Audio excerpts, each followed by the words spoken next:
ଇସ୍ଥର କାଶଲାଣି।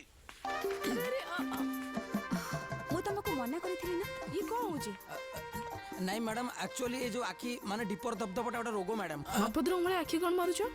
ନାଇଁ ମ୍ୟାଡାମ ଆଖି ମାନେ ମ୍ୟାଡାମ ଠାକୁର ନା ଏଇଟା ଗୋଟେ ରୋଗ ମ୍ୟାଡାମ। ମୋର ମ୍ୟାଡାମ ଦିଟା ରୋଗ। ଗୋଟା ହଉଛି ମୋର ବଢୁନି ସବୁବେଳେ ମାପୁଛି। କଣ ମାପୁଛ? ଅଭଦ୍ର ଉମଳେ କଣ କଥା ହଉଛ? ଶୁଣନ୍ତୁ ମ୍ୟାଡାମ ଡାକ୍ତର କହିଥିଲା ତମ ହାଇଟ୍ 5 ମିନିଟରେ 5 ଇଞ୍ଚ ସେମିତି ବଢିବ। କିଛି ବି ରୋଗ ନାହିଁ। ମୁଁ ଜାଣିନି ମୁଁ ତ ମାପୁଛି ସବୁବେଳେ ସେଇ। ଏଇଟା କଣ? ମୁଁ ଜାଣିନି ମ୍ୟାଡାମ। ମ୍ୟାଡାମ କହିଲେ ମୋ ଆଖିଟା କେମିତି ଭଲ ହବ? ସେମିତି କିଛି ରୋଗ ନାହିଁ।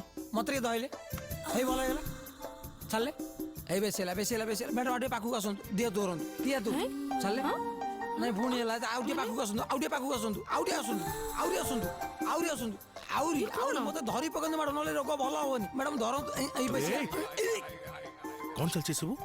ଏଇରେ ଘୋଡ଼ା ମୋ ତୋ ଲାଇଫରେ କୋଉ ଝିଅକୁ ତ ଗୋଟେ ପଟେ ପାରିଲେ ମୁଁ ଡକ୍ଟରକୁ ପଠଉଥିଲି ତୁ କାଇଁ ଏଠି ଷଣ୍ଢ ପୁରଉଛୁ ଯାହାଠୁ ତ ଗୋଡ ତଳେ ପଡୁଛି ୟାର ଜଲ୍ଦି ମତେ ଭଲ କର ବେଟା ଏ କାଶଟା କାହିଁ କମୁ ନାହିଁ। ତମକୁ କହିଥିଲି ନା ଡଷ୍ଟି